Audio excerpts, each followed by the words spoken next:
What's up? It's Day Black. On behalf of Shalom L'Chaim, purified drinking water. It's up there, they got that. Okay. So today, let's actually this morning bring y'all a little something. This is a successful rebellion against the captives from the slaves, and this was before Hades did it. This is more or less supposed to be taken with a grain of salt. Like I said, everything, you know. One thing I do want to have a quick announcement that I got a few replies and comments about the Mexican journey we've been taking, and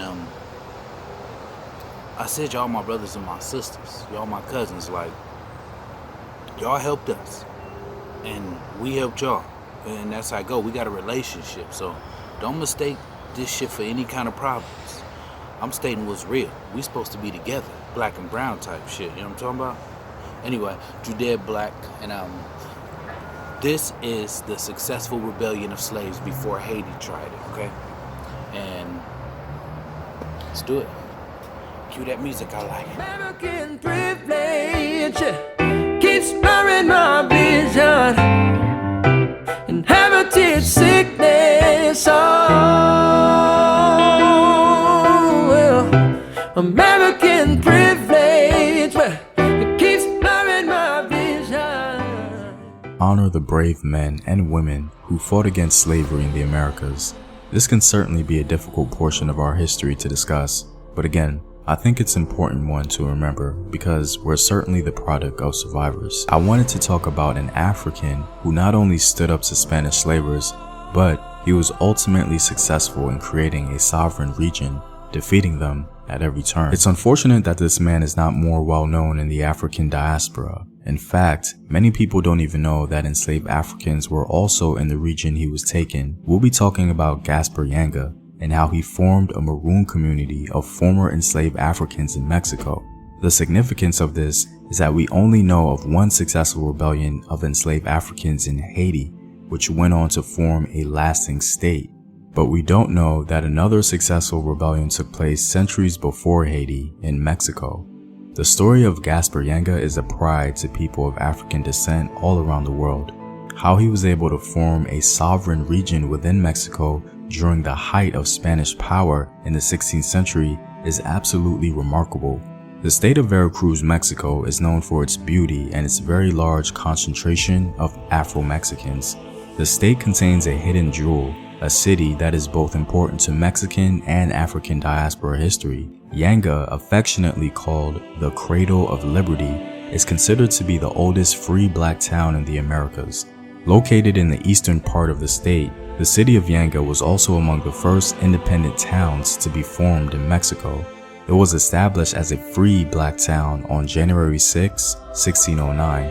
The town was originally named San Lorenzo de los Negros in honor of the saint who devoted his life to uplifting peoples of African descent and other oppressed peoples.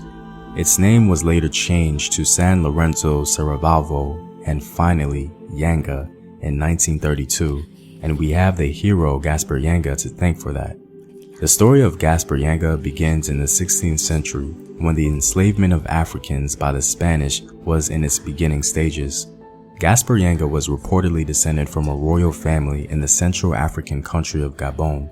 He was brought to Mexico sometime in the mid to late 16th century and immediately began planning a revolt. One can only imagine that his royal status influenced his decision to seek freedom. Gaspar's righteous rebellion began in Veracruz, Mexico in 1570. The enormous mountain peaks behind the Veracruz lowlands became the home of both African and Indian Maroons in that time period. Established in Orizaba, the Maroon settlement had 60 dwellings with 80 men and more than 24 women and several children. The settlement survived by raiding provisions from the passing Spanish caravans, but they also farmed and raised livestock. What I find interesting is that Gaspar Yanga, with his knowledge of African statehood, formed and organized his new settlement based on his Central African government back home. The system was no doubt hierarchical. It concerned itself with self-defense and retaliation. The Maroons planted corn, squash, tobacco, and other crops in large fields. They also maintained animal husbandry for meat. The settlement continued to grow as more and more Africans were inspired by their hero. Gaspar Yenga had firmly led and established a new settlement in Mexico, and the Africans in the region honored him greatly in their loyalty to him and the settlement. As Yenga grew older, he gave military control to his Angolan war captain, Francisco de la Matiza. Yenga handled the everyday affairs of the town and took on the role of religious leader, retaining some of his own religious tradition from Gabon. The town entered a period of unrest when Yenga had a Spanish captive write and deliver a letter to his pursuers. In the letter, Yenga condemned the Spaniards for their cruelty and their cowardice and dared them to defeat him. The released captive, knowing the location of the settlement, led the Spaniards to the colony. Along with his general, Gaspar's military prowess was undeniable. After 9 years of intermittent battle, the Spaniards were unsuccessful in capturing him and his men, but more importantly, they were unsuccessful in laying to waste his settlement. The Spaniards even attempted to starve out the settlement by targeting crops and water supply, but the Africans and their native allies moved deeper into the forest. In the end, Gaspar was able to form and sign a very favorable treaty with the Spanish. Perhaps due to a combination of lacking funds and the military acumen of Gaspar's jungle warfare, the Spanish ultimately decided to accept the sovereignty of his Maroon settlement. This was a pretty momentous occasion in history because it had never been done in the Americas. It was the first time a European power submitted in full to the objectives of an African in the New World. The Spanish recognized, sanctioned, and guaranteed Gaspar's territory by law. Today, over 20,000 people reside in the city of Yenga, and a larger-than-life statue of the great liberator Gaspar Yenga stands today in Mexico.